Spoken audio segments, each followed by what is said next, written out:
back, what's on the back is printed our ethos, and it's integral to what I'm going to talk to you about this morning. So it's been a while since I've done one of these presentations. I can't remember the last time I did one. And there's a few new faces in the room. So what I'm going to do is just spend a couple of minutes telling you a little bit about me and how we started Caremark Thanet. And then I want to tell you about a new development that we're working on.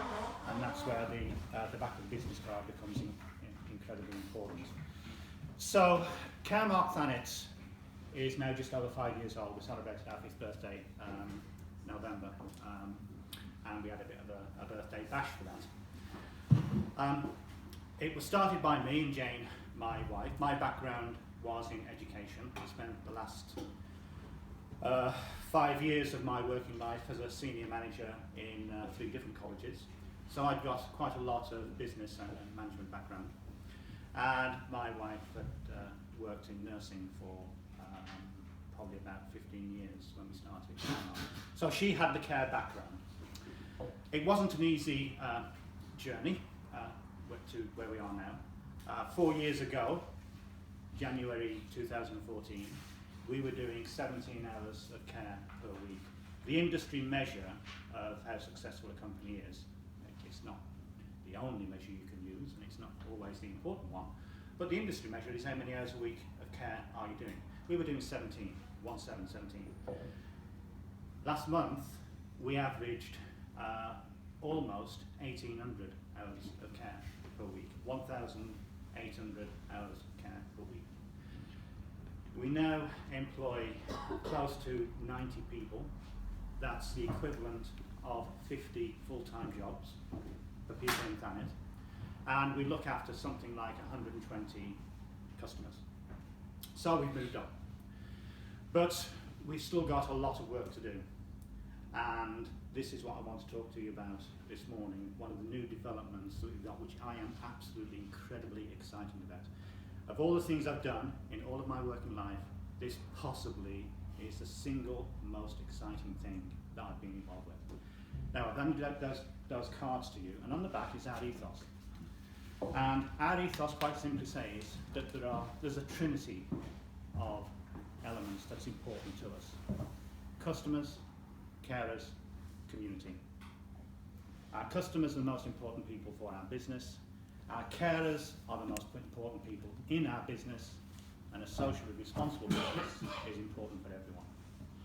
Now I want to take up the second of that trinity and talk about our carers, because a lot of companies will pay lip service to the idea that their workers are their greatest asset. Pay lip service to it at your peril. You have to live it, breathe it, and put it into practice if you are going to be successful. Now, we've got almost, as I said, 90 people each day going out doing work for us. Traditionally, care work has been seen as low paid, low skilled. The people who come into it have low aspirations. The people who employ them have low expectations of them. And it's seen as a last resort, never the first choice for people. We are changing that in Caremark Thanet. Our ambition, our aim is to transform domiciliary care. And the starting place for doing that is providing first-class opportunities and training for the people who work for us. We have to find ways of motivating people, of making people feel they have a stake in the business that they are working for, and make them feel that there is something more than just coming along and doing the job. When you work for us, it is not just a job. When you work for us, you are not just a carer. You have a career. We are mapping out careers for people who are talented and who have ambition. And the starting place for all of that is training. Now, what we have done, we have just partnered with East Kent College to provide some training courses for us. Over the next few years, we are going to be rolling out a whole suite of different training opportunities for our care and support workers.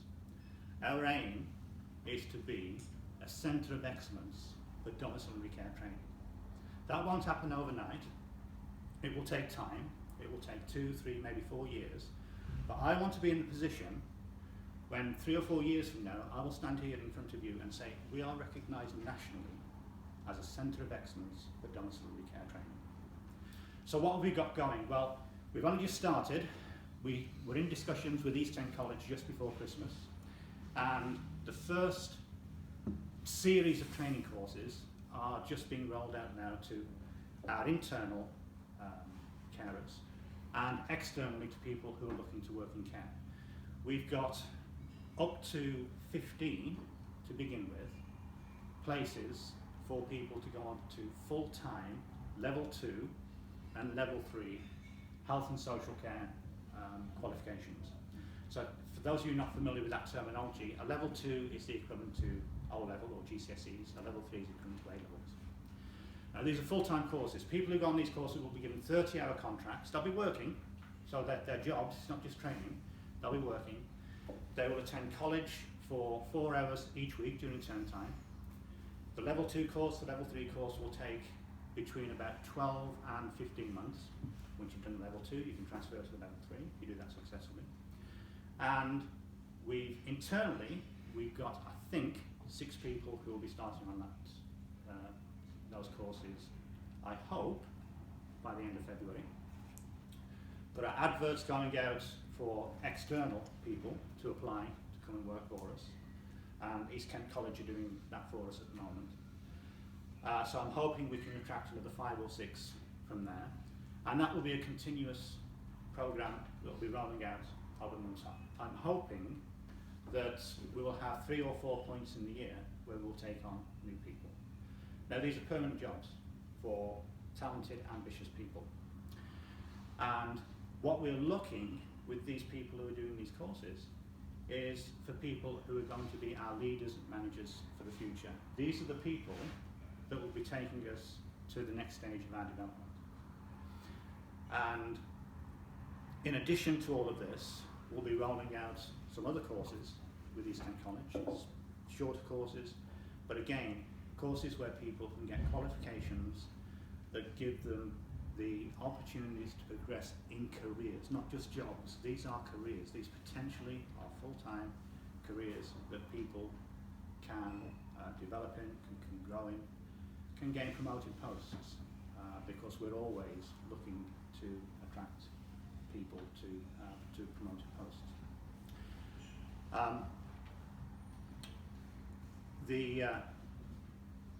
The other thing with the courses is that what we're looking for is for each of the people who does one of these courses, they will become an expert in a particular area of care.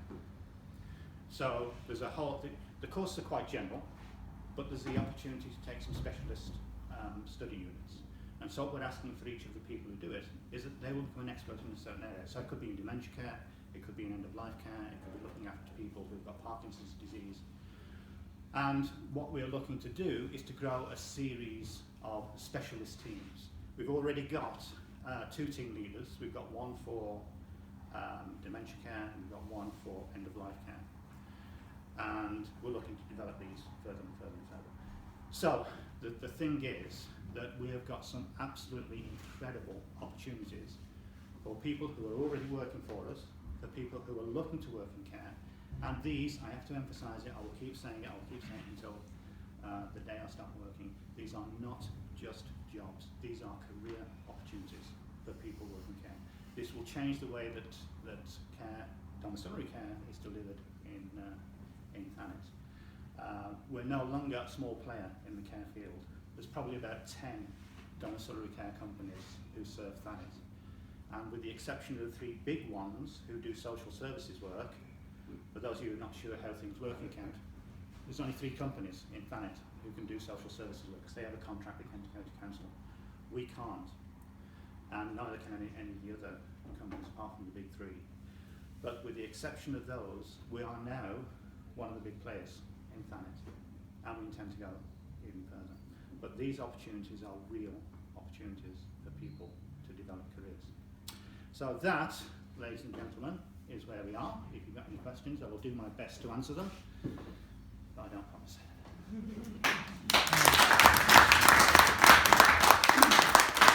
Let's start One thing I will say that's amazing about your company, you from the word go gave people travelling time to get from customer A to customer B, whereas none of the other No. they said, right, you've got an hour with Mrs. B, and then you've got an hour with Mrs. C, Yeah. and how they expected them to leap across the island in a nanosecond. So what happened was the customer got dealt a raw deal, and the carers stressed because they're trying to get across Thanet through temporary roadworks and you name it. So that's amazing. What some of the other companies do is that the customer pays for an hour, but they only get 45 minutes because that 15 minutes is taken off the customer so they can travel to the next customer. Yeah. We don't do that. No. We've never done that. Right, first hand up was Vic. No, I remember when Gary first started 5 years ago, I met over smugglers and we had a breakfast over there first of all, and I think it's gone from strength to strength. And I've seen a decline in nursing homes over the last few years. I think that's probably a plus for you. You say all these courses, do you get any support from the government, or is it all these good? A lot of the courses will be funded. We will have to pay something. We'll make a contribution for each person who does it. But a lot of these courses will be funded, which the college gets. Right. So that goes to the college to provide the training. We will have to make a contribution per head. Yeah. But I'm more than happy to do that to get good people who've got good, solid qualifications. It's been interesting what you achieved in the last 5 years. It'd be nice what you achieved the next 5 years. I'm sure it's been successful. Thanks. Jenny? I'm just saying, I might remember when you first started as well. I've worked with a lot of people who have caring, and your care is by far the best. And I Thank you. get so pleased off with some of the big three that just come in, do the bare minimum, piss off, and leave someone sort of half draped to a chair. Yeah. Oh, it's a nightmare. No, but yours is a good round service. Thank you. I was using Gary's company, took after my old mum before we got into another people's home, and we hit a problem that we had the social care package last year sometime, wasn't you? And got a phone call from my brother Saturday morning. Right, do you know the care stuff from the KCC on Monday? And I went, no, what's going on? My sister's always dealt with it. She had chronic cancer at the time, she's right now. So I had to take the manual, and he said, well, we've gone through that. I said, forget it, boy, just forget it, leave it with me. Phone Gary's firm, 11 o'clock Saturday morning, early, I believe it was, in the office. Yeah. In 45 minutes, with 2 phone calls, Gary's guys got it all sorted for me. It started on the Tuesday, twice a day, blah blah, costings worked out, and we used Gary's firm at 9 months, I believe, give or take. What brilliant care. Nothing to worry about, even to the point that the cock up my mum took double her drugs that day. Get a safe peak, plenty of safety, put the drugs in that, we'll take care of it. Gary's company. Now, me and Jane had 1 or 2 interesting meetings with social services. Load of crap. Basically, we found out that social services would not touch the drug side. If this isn't injections, this is all packeted, everything. Oh no, you have to have a nursing to do that. Yeah, but Gary's company, more than happy. It's on it, we can't overdose it, we'll put it in the book. So from every aspect possible, if you ever need some help when it comes to the elderly, there's your man. You're sat there with a bloody good company. Thanks, Peter. Thank you. Any other copy? Can I ask how the open day went on Saturday? Well, firstly, I owe you an apology because on Sunday we took 5 phone calls thanking us for arranging. Well, the first 2 we explained. Third, fourth, we said, oh no, that's no problem at all. So I owe you an apology. How did it go? Yeah, we had 4 people turn up, and we were able to advise them. There were several questions. Like one was medication for someone, funding, and one was about having living care. So we were able to offer some advice. Good. And if things go well, those people will come back to us once they've got everything sorted out, and then they use our services, which is great. Yeah. Which is fantastic. Excellent. Martin, would you want to do that? Yeah, I think I've got quite a lot of questions for you. I'll catch up with you in a bit. But do you deal with people that get direct payments and stuff Yes, like that? absolutely. That's a good point. Yes, we do. Social services. If you get I'll just say this quickly. If you get social services funding, social services will often tell you, and I think they did that with your mum, Pete.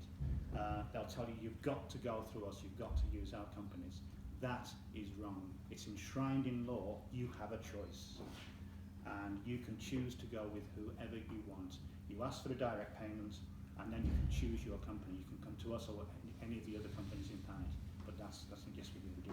That's an important thing. Are people made aware of that fact? Though? No, they're not. No. We've got to dig the heels in. We really have. Social services will go this way, that way to make you use their companies. Yeah, and make it as difficult as possible. They make it awkward. Just stick your heels in and say, up you, we're doing it my way. Yeah. And that's how I had to do it. I know you shouldn't be like it nowadays, but occasionally you've got to do it. And we got there in the end. Jane or Gary said they'd always come out to a meeting, which they did, sort of thing. And, well, Jane was a bit shocked at the way social services were acting. Look, this is how it's their money. But no, you can go where you want, as Gary said. Yeah, so yes, we do deal with direct payments. James, is a question? Actually, from visiting your office a couple of weeks ago, your ethos is actually very, very obvious just by walking in there and meeting the people just in that office. But doing the program that you're now going on, is there anything you're going to need that any of us can source for you over the next few years? Are there any problems you're seeing that you might need help? The biggest challenge you've got is that we've got, as I say now, nearly 90 people. What we've got to do, the people in the office, my senior team, are well aware of our ethos and how to put it into practice. But what we've got to do is filter that down to every single member of staff. And somehow, we've got to motivate people. We can't pay people thousands and thousands of pounds because we just can't, even though many of them are worth it. Yeah. What we've got to do is find ways of recognising what they do, making them feel special because they go out and do a special job every day, and rewarding them in ways that doesn't always involve a financial payment, but making them feel really good about what they're doing. So that's the key thing. If anybody can help with that, give me a magic bullet to do that. That would be fantastic. Again, that's the key thing. But thanks for what you said. Yeah. It's kind. Any other questions? I think you're a free man, Gary. Thank you.